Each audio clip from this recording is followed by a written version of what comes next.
today. As we announce the outlook for the 2025 hurricane season today, Katrina stands as a grim reminder of the need for preparedness and planning in advance of all severe weather and natural disasters. The National Weather Service Public Affairs team are the media contacts for today's event. At the conclusion of this news conference, they can be reached at nws.pa@noaa.gov. The news release and graphics related to today's announcement will be available on noaa.gov shortly. For those of you joining us by webinar, this news conference is being recorded, so if you wish not to be recorded, please disconnect at this time. Today's news conference features about 20 minutes of remarks by our speakers, followed by a question and answer session from reporters. We will take questions in the room first, followed by reporters joining us virtually. Our speakers today are Cynthia Lee Sheng, the president of the Jefferson Parish, acting NOAA Administrator Laura Grimm, National Weather Service Director Ken Graham, and participating in our Q&A session, we also have Matt Rosenkrantz, who is our lead hurricane season outlook forecaster. It is a privilege to introduce Cynthia Lee Sheng, the Jefferson Parish president. Ms. Lee Sheng helped lead Jefferson Parish through active hurricane seasons in 2020 and 2021, and she is continuing to help actively manage recovery efforts from Hurricane Ida. Please help me welcome Cynthia Lee Sheng.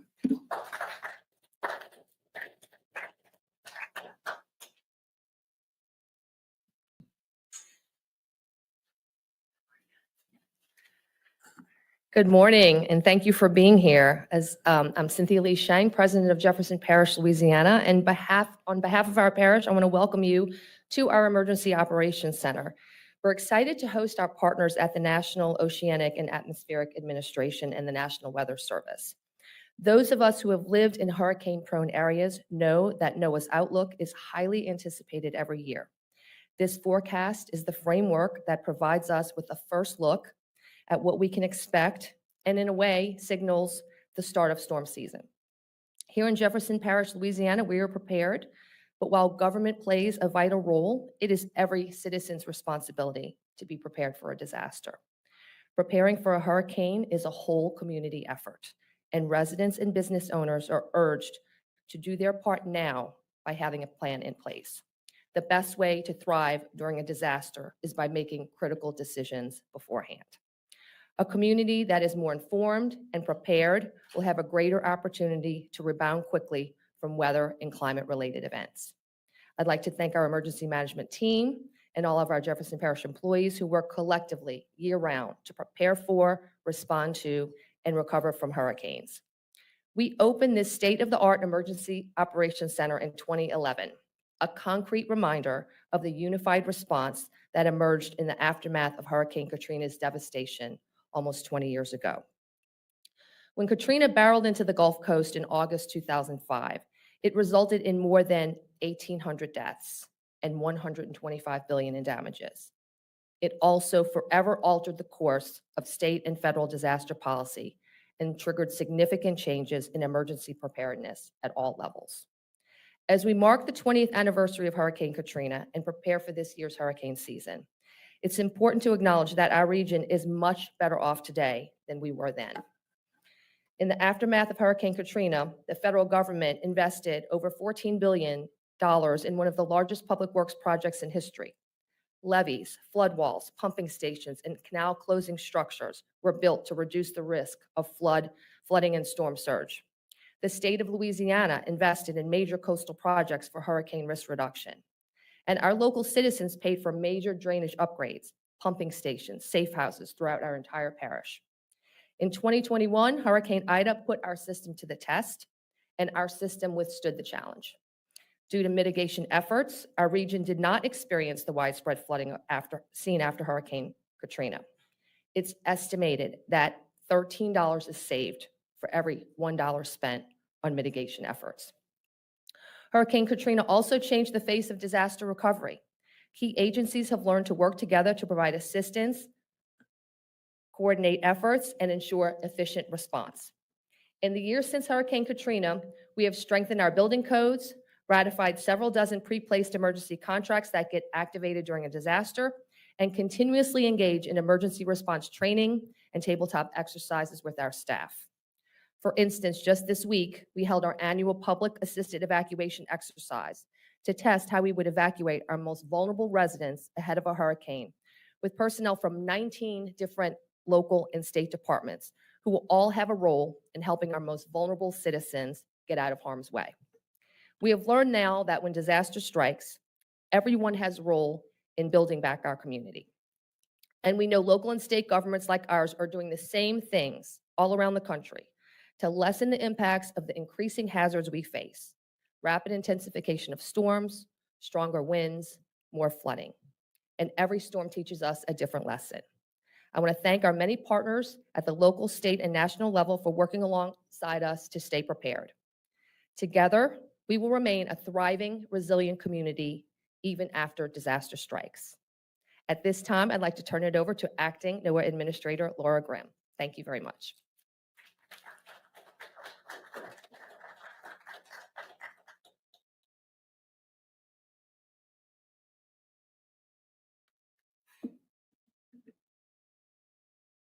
Thank you, Cynthia.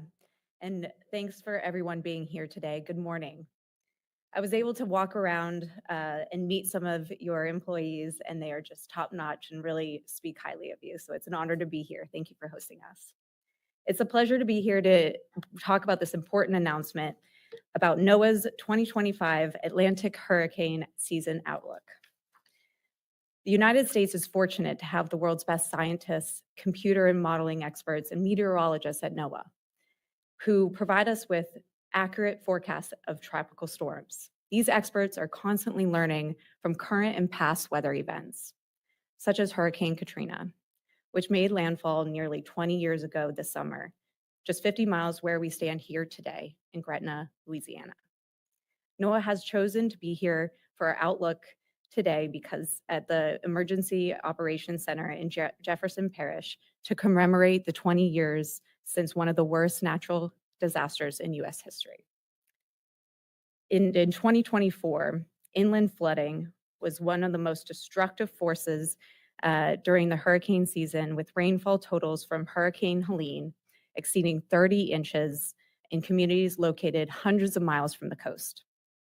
These storms are a stark reminder about how vital it is to prepare for the upcoming hurricane season now, before the storms begin forming in the Atlantic Basin.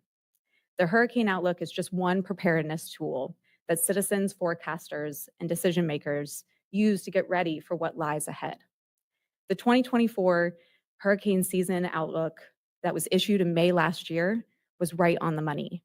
The results that came in final, the named storms, the hurricanes, the major hurricanes, the accumulated cyclonic energy, or ACE, all fell within NOAA's predicted ranges.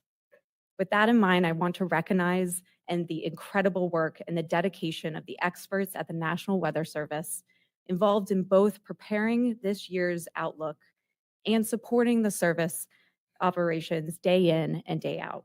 Your work continues to save lives, and you inform and prepare communities each year ahead of these storms.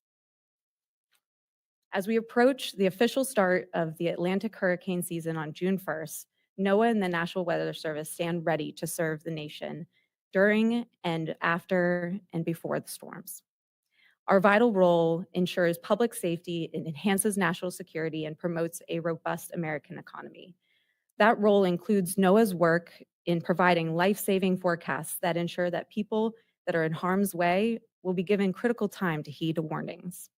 Throughout the hurricane season, forecasters with the National Weather Service will continue to issue timely and accurate forecasts for all expected hazards, from storm surge to high winds to tornadoes to inland flooding. Experts at NOAA's National Ocean Service stand ready to assist the Weather Service, providing critical disaster response and real-time storm surge information. They also provide information to ensure our waterways and our shipping lanes are accessible in the wake of a hurricane to quickly facilitate the flow of commerce. They deliver aerial imagery to ensure emergency responders and local decision makers have the information that they need to rapidly deploy the resources that are hit the hardest areas. The NOAA hurricane hunters are prepared to fly their P3 and G4 aircraft into and around hurricanes, with researchers on board collecting invaluable data that helps forecasters make accurate predictions and give scientists a better understanding of storm processes. To improve the understanding and prediction of how hurricanes intensify, NOAA Research, in partnership with Cooperative Institute Marine and Atmospheric Studies at the University of Miami, are deploying new small aircraft drone systems, atmospheric profilers, and underwater gliders. These new technologies continue to advance our knowledge of hurricanes, fill critical data gaps, and improve the hurricane forecast accuracy. NOAA is also modernizing and upgrading its tropical atmospheric ocean buoy array with new capabilities, upgraded instrumentation, more strategic placement of the buoys, and higher frequency operations. Data from these buoys are used to forecast El Nino and La Nina, which influence hurricane activity. NOAA's model, the Hurricane Analysis Forecast System, or HAFS, will undergo an upgrade this season that is expected to further improve tracking of forecasts, which is critical for evacuation efforts. The upgraded model is expected to improve forecasts of rapid intensification. So when a storm winds increase 35 miles per hour within just 24 hours. And that's important as rapidly intensifying hurricanes can be some of the most devastating storms to our coastal communities. NOAA's researchers will also continue to enhance HAFS this season by testing a new multi-storm model capable of zooming in on multiple tropical cyclones to better understand how the energy of these storms impact each other. We are seeing that tropical storms, even hundreds or thousands of miles away, can influence each other. This season, NOAA's National Hurricane Center will use an updated hazard services application by the NOAA's Global Systems Lab to issue storm surge watches and warnings, which alert people of flooding caused by storms. Storm surge accounts for 50% of the fatalities of U.S. tropical cyclones. The National Hurricane Center will also provide a RIP current risk map, which there's storm activities whenever there's storm activities in the tropics. The map is uses the data from the National Weather Service forecast offices. Swells from distant hurricanes can cause dangerous surf and rip conditions along our U.S. coastline. NOAA's Global Tropical Hazards Outlook has been extended from 2 weeks to 3 weeks, providing additional time for preparation and response. NOAA's National Environmental Satellite Data and Information Services, in collaboration with NOAA's Office of Marine and Aviation Operations and NOAA Research, are deploying a new experimental radar system on the P3 Hurricane Hunter aircraft. The system will collect information on the ocean waves and the winds beneath the plane. These improvements and collaborative efforts demonstrate that now more than ever, NOAA is prepared for what the hurricane season may bring. Before I close, I want to take a moment to remind you, prepare now and stay ready throughout the season. Please visit www.hurricanes.gov/prepare to understand your own risk with hurricanes and begin the pre-season preparations now. Stay informed, be ready to heed the warnings from your NOAA National Weather Service and your local emergency managers who are so critical in protecting lives and property. Thank you all for joining us today. And now I'd like to bring up someone I admire greatly, the National Weather Service Director, Ken Graham, to the podium. And as many of you already know, Ken was the former director of National Hurricane Center before he became the director of the National Weather Service. And more importantly, he started with the Weather Service throughout his entire career. He started as an intern at a weather forecasting office. Ken has a long-standing ties to the emergency management community, and NOAA is incredibly fortunate to have him as the director of our National Weather Service. Welcome, Ken. Yeah.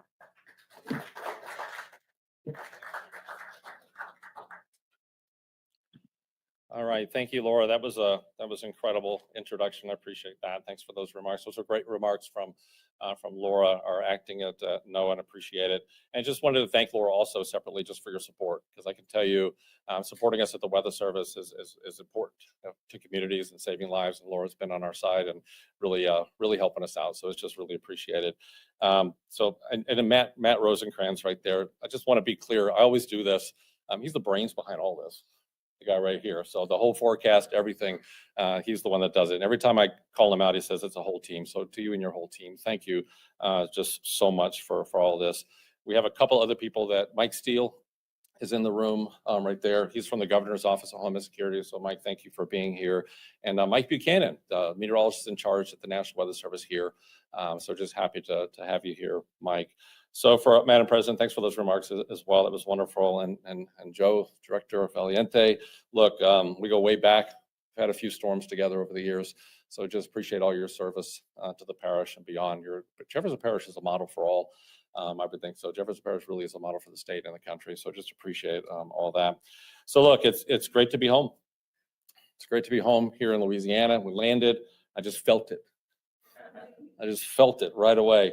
And I wanted to, you look at the 20th anniversary of Katrina on Sunday, August 28th, 2005, at 10:11 a.m., the National Weather Service Weather Forecast Office of New Orleans issued the following statement. Just take it in. Most of the area will be uninhabitable for weeks, perhaps longer. Airborne debris will be widespread. Persons, pets, livestock exposed to the winds will face certain death if struck. Power outages will last for weeks. Water shortages will make human suffering incredible by modern standards. Feel that? That went out on that day from the National Weather Service. And then you look back at the history and what happened.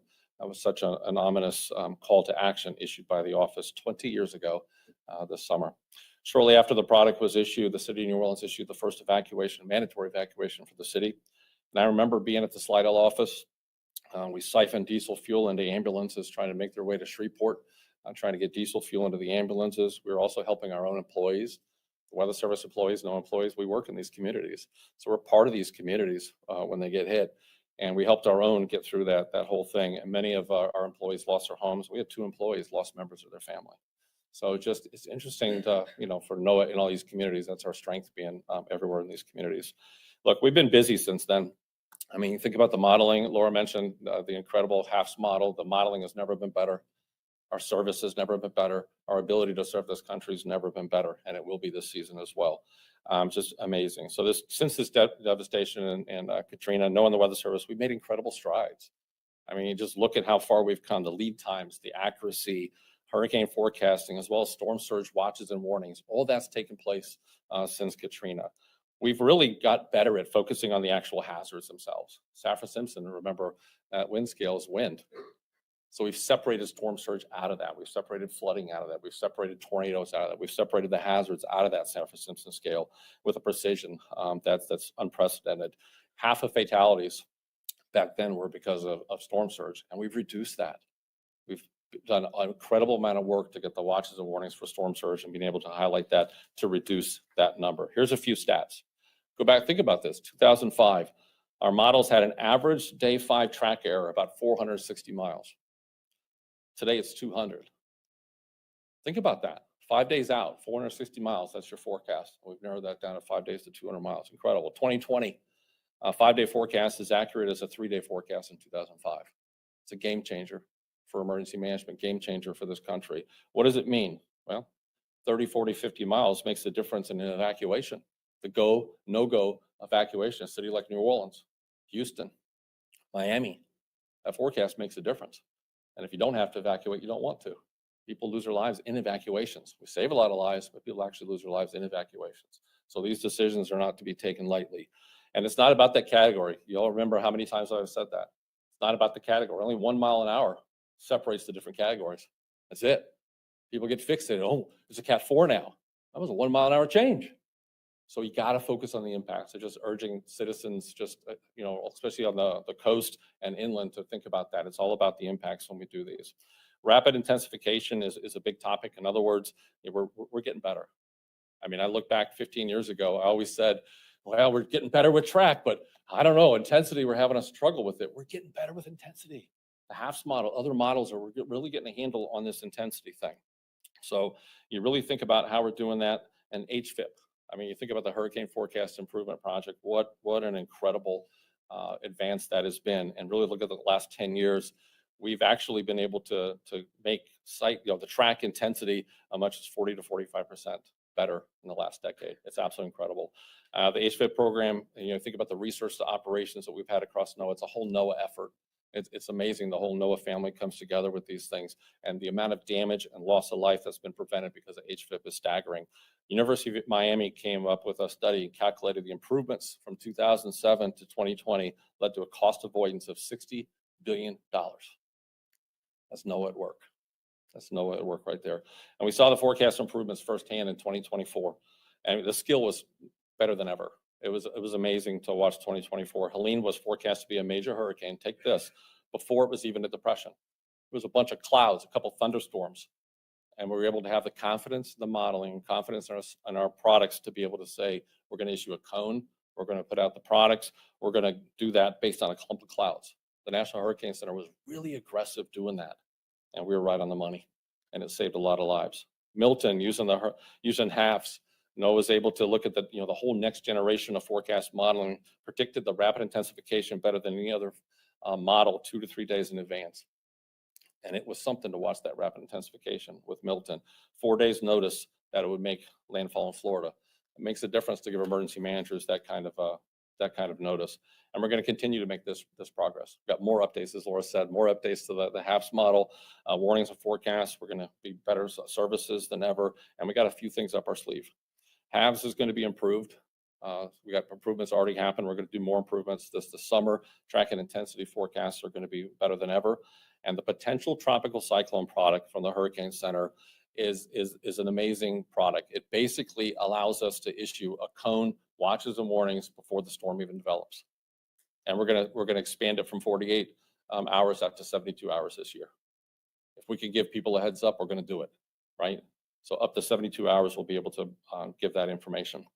Based on a clump of clouds can rapidly develop into a Cat 5 storm, as we saw with Milton, in only a mere 2 or 3 days. We've seen that with Michael. We've seen that Camille. We've seen that in many different storms. We can now give emergency managers, can you imagine, Joe, 72 hours notice on something that's not even there? Yeah, not bad. You'll take it. Joe will take it before arrival. The strongest hurricanes are the ones that develop the fastest. Ready for this stat? I may repeat it more than once. Every Category 5 storm that's ever hit this country was a tropical storm or less 3 days prior. Take it in. You don't get goosebumps, then I'll repeat it and give you goosebumps. Every Cat 5 that hit this country was a tropical storm or less 3 days prior. The big ones that hit this country are fast. That's why the preparedness we're talking about today, you got to have the plan early because the big ones are really quick, okay? So having that potential tropical cyclone gives us that extra time. We're also updating the forecast cone. It'll be operational this year. It was experimental last year. It's operational this year. And we're really trying to change the cone because that was the number one question I got at the Hurricane Center director. What are you going to do with this cone? It's like, well, what are you going to do? There's no perfect solution with some of this, but we're trying. So with the cone, the better we get, the smaller the cone. And now we're adding the inland watches and warnings. So you can see that it's not just the cone. You're going to see the watches and warnings outside that cone and well inland. That's going to help the public be able to see this. It isn't just right there at the cone. The impacts are well outside the cone. And please remember what the cone is. We got to keep reminding the public. Every media outlet watching today, please help us remind to the public that the impacts are well outside the cone. The cone is a cone of error. It's where we expect the center of the storm to be 2/3 of the time. So 1/3 of the time it's outside the cone. So we've got to remember that. And this year we did such a great job of the forecast, the cone got smaller this year. So the better we do, the smaller the cone. It's based on the last 5 years of error. All right, so really we're looking at upgrades to the inland flooding. I mean, the water is the biggest killer in these things, but fatalities are the highest over the years. I've seen so many cases where the inland flooding causes more fatalities than on the coast because we're evacuating for surge. You look at Camille, you look at Ida, the impacts and fatalities in Virginia and New York City from flooding were significant, catastrophic. Okay, even a storm on the Gulf Coast, you have to convince somebody inland you're going to have big impacts, and it's not easy from a social science standpoint. So I've done a lot of work on storm surge. We're going to really look at inland flooding, and we evacuating this country for a storm surge. We need to really start looking at the inland flooding and how we're going to do that. Laura mentioned something important. You ready for this? We've done so much work in storm surge. We're actually losing more people to rip currents than we are storm surge. What a stat. We worked hard to reduce the storm surge fatalities, and now we're going to work on the rip currents and also keep on going with the inland flooding. And that's why the Hurricane Center is going to issue that new product for rip currents. That's a big one. All right. The other part of it is, NOAA's working really hard on flood inundation mapping, and we're going to have the whole country modeled by 2026. Why is this important? We can actually give an information and graphic on what's going to flood days before the flood. That's a game changer. And NOAA's really pioneering this, and we actually issued it in Helene, and that allowed a hospital in Tennessee to be able to evacuate and save every patient in there. They evacuated because of that product. And Nashville just got access to that product days before that, and they were able to put that out and save people in the hospital. Tampa General Hospital put up a hydro fence with early warnings. It's a trauma center in Tampa. They put up the hydro fence ahead of time and kept the storm surge out. Okay. All right. I could go on and on. I'm going to stop. Without further ado, did you come here for a forecast? I guess we can. Was that the reason, Kim? I think that's why we're here. All right. So without further ado, let's look at the numbers for the Atlantic hurricane season, the great work that Matt and his team did. So we're predicting an above average season once again, 2025 above average. And you can see the graphic up there. Specifically, there's a 60% chance of above normal season, 30% chance of a near normal season, and only a 10% chance to be below normal. So we're really looking at an above normal season once again. For the range of storms, we're calling for 13 to 19 named storms. That's when we get to 39 miles an hour when we name the storms. So 13 to 19 of those. Of these, 6 to 10 are forecast to become hurricanes. And that's when you get to the 74 mile an hour mark. And 3 to 5 is the number of major hurricanes. That's Cat 3 and above, with maximum sustained winds of 111 miles an hour or greater. The average is 14 named storms, 7 hurricanes, 3 major. So above the average. So just appreciate all the hard work. And here we go. Remember what Laura said. They got every one of them right last year. So pretty good job with the crew. So we got to be ready. The ACE, the accumulated cyclone energy, 95 to 180% of what we would normally see. And that really heavily dependent on some of the stronger storms. You get a bunch of strong storms, it'll jump that ACE index really high. Why? Well, the team looked at it. Warm sea surface temperatures, probably the number one contributor to the whole thing. Not much wind shear. Wind shear tears the storms apart. We don't expect a lot of wind shear. And the African monsoons is a conducive spot to be able to launch out the waves, launch out the storms from there, which get to the warm waters and they develop in an ENSO neutral situation that is conducive for this forecast. So everything's in place for an above average season. So no matter the forecast, what do we always say? Only takes one. It only takes one. So we got to be prepared right now. We've heard that from the parish president, Laura. We got to be ready. There's no lines for supplies today. No lines for gas, no lines for plywood, no lines for water. So while there's no lines, it's a good time to go out there and get your supplies and your kit, put it together. I've said this for decades. There's no such thing as Hurricane Justa. And the Weather Service being a NOAA, being a part of the WMO committee that names storms, I'll make sure we'll never have a Hurricane Justa. There's no such thing as just a Cat 1. There's no such thing as just a Cat 2, just a Cat 3. Every one of them are different. The bigger the storm, the slower the storm, the more the impact. I don't care the category. So remember that. Hurricane 1 in Louisiana, what was that, Danielle? 1985, I think. And then you look at the slow storms in this state. Isaac was another one, right? Only a Cat 1, but look at the devastation in the states. You got to be prepared. Even a small one could put lives in danger. From my experience, the indirect fatalities can be as greater than the direct fatalities. In other words, down power lines. So just because the storm has passed doesn't mean the danger is past. Please, everyone in the media, keep reminding people that. We lose a lot of people after the storm. We can stop that. They're preventable. Down power lines, improper generator use, we've got to keep reminding people to properly use generators. That is a preventable fatality. If we could get the word out to make sure they're outside, far from the house, don't run them inside, and that sort of thing. And don't fill them up while they're hot. That happened to us last season. People were filling up with fuel while they were still hot and they caught fire.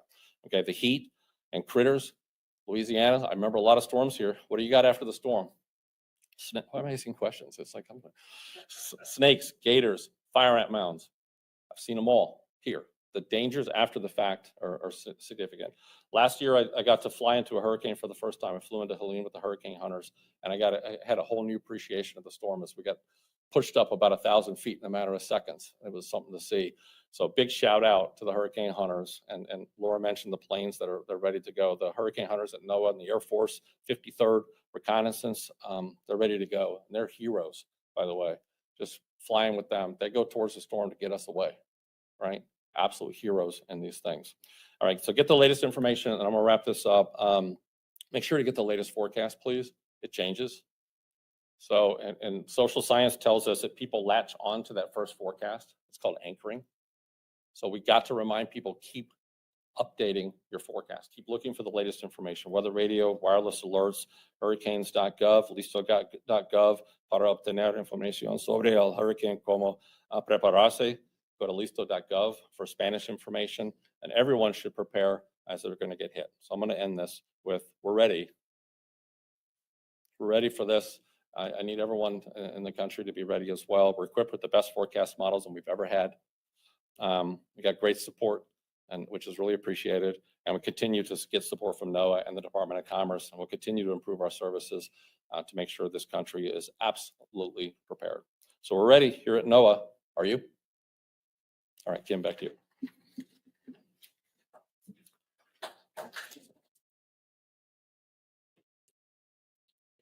Thank you, Ken, for that outlook. We will move on to our Q&A portion of the event. In the remaining time that we have, we will take reporter questions, first from our in-room reporters, and then followed by our virtual attendees if time allows. So with that, please raise your hand if you have a question, and our comms team will run over the microphone to you, and we'll bring up our participants for Q&A right now, so we're prepared to answer your questions.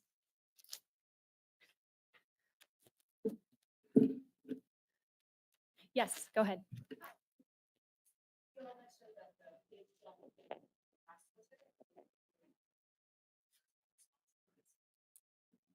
Go ahead, Ken. Yeah, we do the training ahead of time. So when we do the exercises, and Joe, didn't you say, I guess you've hosted some of those exercises here in the Parish EOC. Yeah, so we exercise it. So, what I've always said is basically, have that wonderful plan that you work, and then cut it in half and see if you can do it. So the conversation is basically, you gotta be ready to exercise that plan in 2 or 3 days. So we exercise those things. So Weather Service and NOAA, we work with our federal, state, local partners to be able to take them through these things. The local offices like New Orleans will work with the parishes, tons of presentations. We're hitting the streets to be able to get them to be able to do this. So our job's ahead of time to get everybody ready for this. And some of the misnomers, you think of a hurricane, you think of it going from Africa all the way across the Atlantic. Well, the truth is it could form in the Gulf and be here in 2 days. That's the kind of stuff that we talk with our partners to make sure that they're ready. I haven't seen any, really, as we're working the same plans. We've been talking about that for probably 10, 15 years. So I think that's been out there for the whole time. So, having that as part of the exercise has helped for about a decade. Yeah. And to her point, I think what we're doing, we have increased tremendously is the amount of exercise. So every process that we activate increases the one, whether it's food contracts, whether it's the sheltering, public assistance evacuation, getting our essential duty employees, we are exercising more now.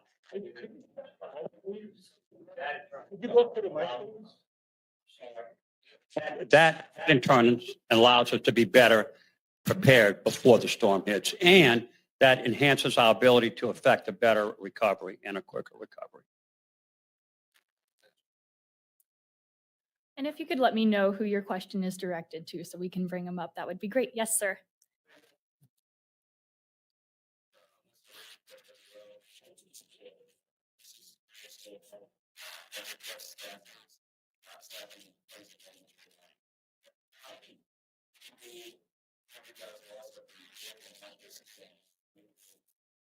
Or other officers, those that are understaffed? Thank you for your thoughtful question. So the Hurricane Center is fully staffed up and we're ready to go. Weather prediction, forecasting modeling is a top priority of ours. We, have the new HAFs, and which was outperforming the other hurricane models. We've got GOES East is operational just of last month, providing satellite data that is feeding into the modeling system. So we are ready to go, really excited and definitely fully supportive of it. Thank you.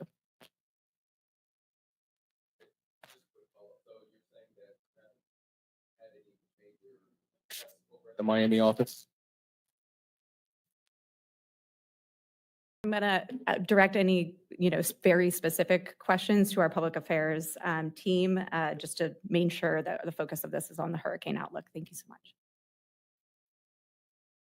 Yes, in the bright blue shirt here. The deputy partners.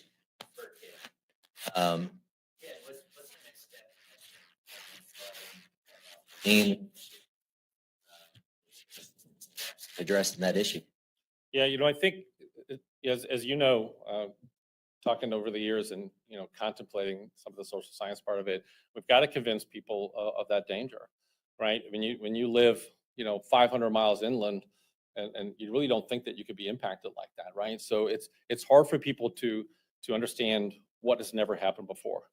That is a very difficult thing to communicate. I've seen meteorologists struggle with what's never happened before, right? So we've got to be able to visualize that. So that's why we're working so hard on the flood inundation mapping.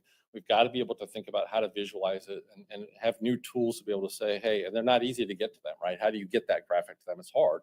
But if we could really arm media, arm emergency management, states and local with some sort of visualization that actually sees this is how high the water is going to look, that makes a difference. Because if you tell somebody it's going to be 30 inches of rain, well, fine, what does that do?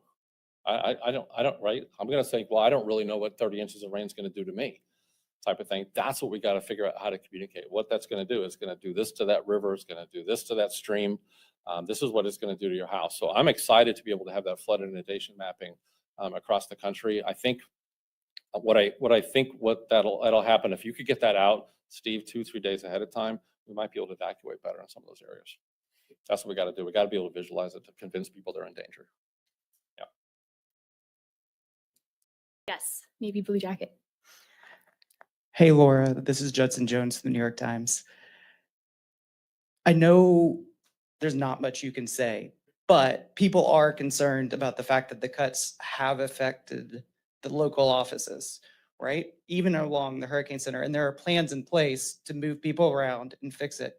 But what is the thing you are saying to these people that are fatigued and tired going into hurricane season, and also the people that are concerned about the forecast models and not having weather balloons and being able to predict these hurricanes as best as we have the last several years?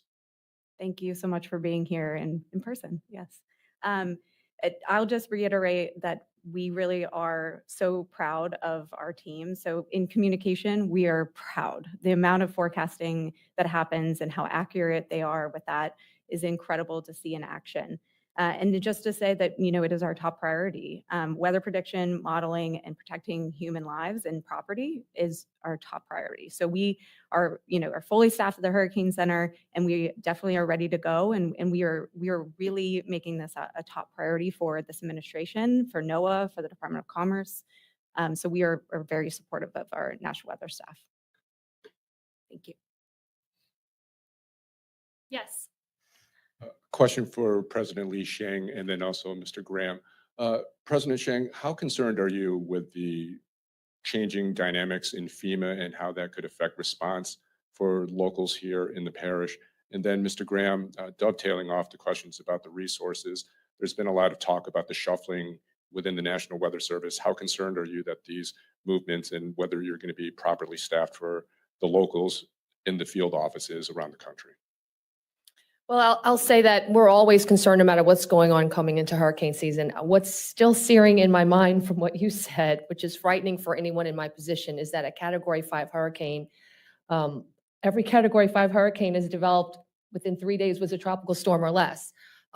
Those things concern me because it's that positioning that we have to do. And Ton, we live in almost 1 million people here. How do you evacuate an area like this in 3 days or less? But look, I'll say this. I am very happy that disaster recovery, emergency management is now on the front page and is making the news, because those of us who work this field know that at every level we can do better. And so I'm not afraid of a conversation. I think that all the changes that we're looking at is all geared toward making a quicker response, more efficient with the resources that we have, more efficient recovery, hopefully more money towards mitigation. So those conversations are happening. And from somebody like in my position, I'm glad that it's being covered in the national news. It's being talked about within the general public, because before we couldn't really get that conversation up in front. So that's, I'm concerned about hurricanes separately from operational, but honestly, I'm glad that there's debate, healthy debate going on about what FEMA should look like, where our resources should go, the role for the state, the role for local governments, and conversations are good to have. And we will look at the recommendations. I'm a member of NACO, National Association of Counties, National Task Force. We were trying to get this conversation to the front burner last November, and it's here now. And so I'm glad it's happening. So yes. No, I think what's critical, and I think look, I think everybody's heart is in the right place to just make sure the response is quicker. And we know, I'm not trying to criticize anyone at every level of government. I'm part of government. We know government can be slow. And from a local government perspective, we know recovery is extremely slow, heartbreakingly slow. And they will acknowledge that too, because it's a bureaucracy. It's well-intentioned people trying to do the best in a very large bureaucracy. I worked in the federal government too. I can tell you, we're hardworking, but you're in a much larger system. So, knocking it down, getting more response to the states, in theory is a good thing to be talking about. We want to make sure the resources are there though. And if the responsibility is going to come to the state, I think the state and those of us in the state just want to make sure the resources are there, the skill, the experience is there for the response to be adequate. Okay, the second part of that is, as Laura said, the Hurricane Center is fully staffed. And, I'm going to make sure that our offices, when there's a hurricane threat, that's going to have the resources that they need to make sure every warning goes out. And I do want to say that, with NOAA's support, Laura's support, and Commerce's support, and we're looking at some tools to be able to look at long-term and how to make sure that we continue to have the staffing that we need long-term. So just appreciate that support. We're working on some things. And, we had some folks go, and, but we're going to make sure that we have everything that we have on the front lines. Every warning is going to go out. Yep. Yes, right in the middle here. Rachel Hanley with WWL. I am hearing that the National Hurricane Center is fully staffed, but we know that there have been cuts to NOAA, and we have heard from some meteorologists that that's affected the resolution of forecasts. Question for Ken Graham, is this going to affect hurricane forecasting this year relative to years past? The answer is no. So, we've got the HAFS model is the best model we've ever had. And, the question keeps coming up at the upper air. Upper air is one piece of observations that we have. We use satellites, we use ground-based information.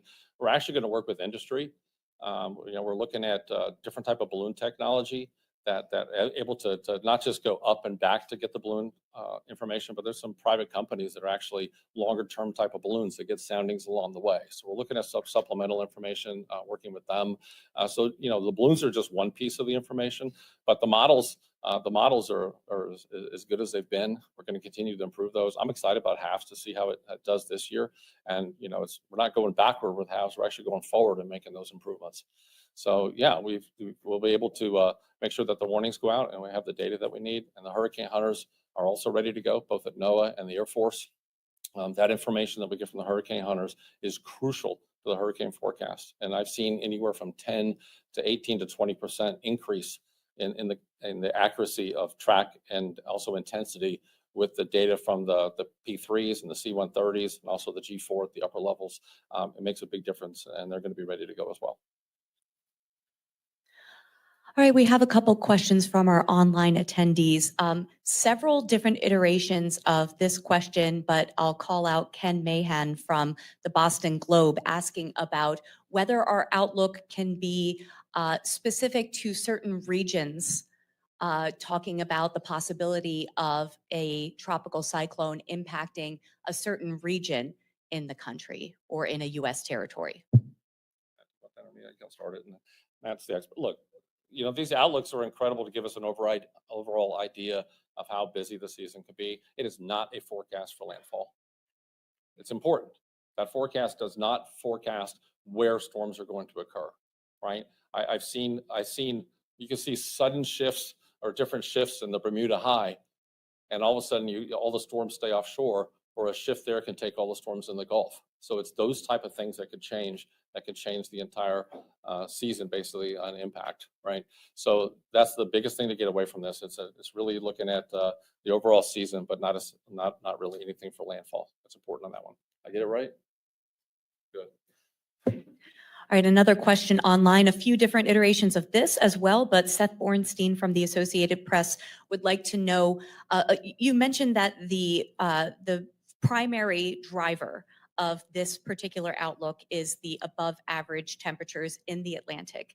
How much of a factor is climate change in that ocean temperature right now?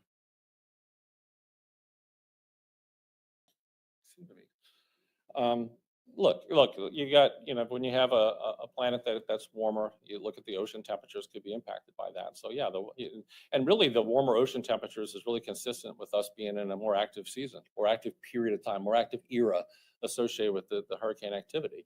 So we're seeing that. And when it comes to, some of the factors that we see associated with hurricane season, we're not really seeing any changes in the numbers or even the strength when it comes to, a warming of the planet. But we are seeing rainfall. We're seeing heavier rainfall rates. And, you go to these communities, you're seeing some of the rainfall, warmer planet, the atmosphere holds more moisture. So you are seeing a situation where some of the rainfall rates are higher. And that's, once again, I stressed water huge in my comments. And we need help to be able to really reach out to the communities to let them know the dangers of water.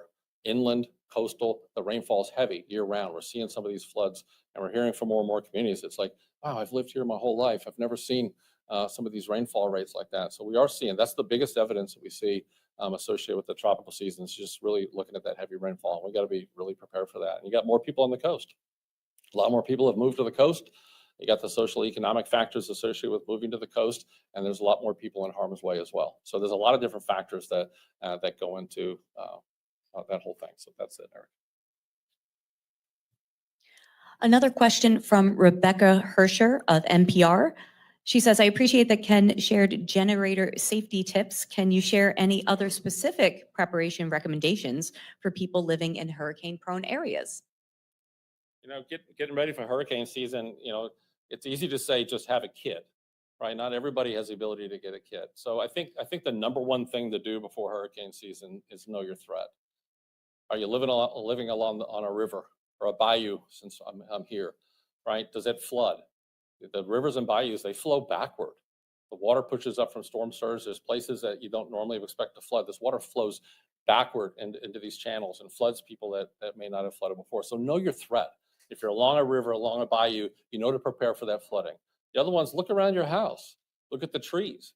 We lose a lot of people to falling trees, right? So look around, what can you do to mitigate some of those dangers? And Danielle and I've done surveys in the local area where it looks like the biggest tree in the world just got hit by a tornado. You look at it, there are 1 billion termites in the dang thing.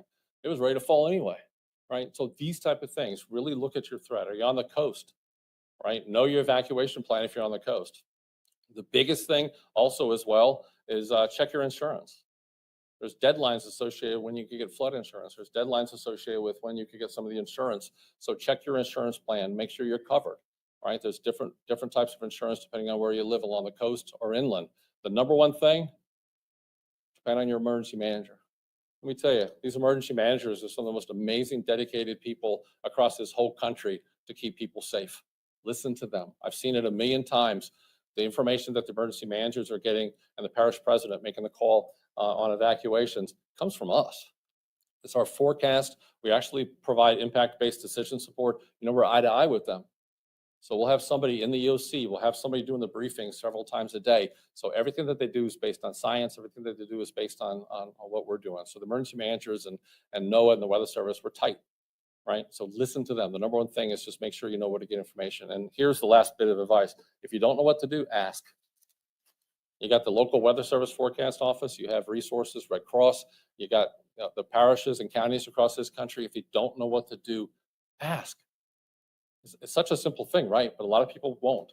And then during the danger, they won't know what to do. Please ask ahead of time.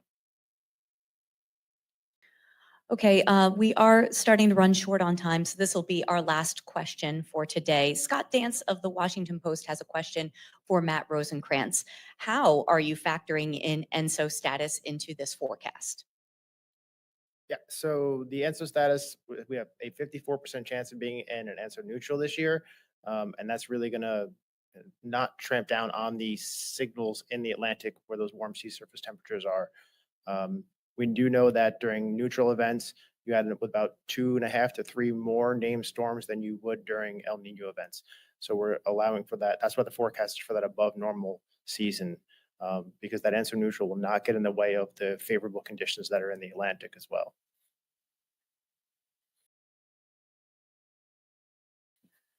All right, that concludes our press conference for today. And once again, I'd like to remind you that all materials, all the graphic slides are available on NOAA.gov for your reference.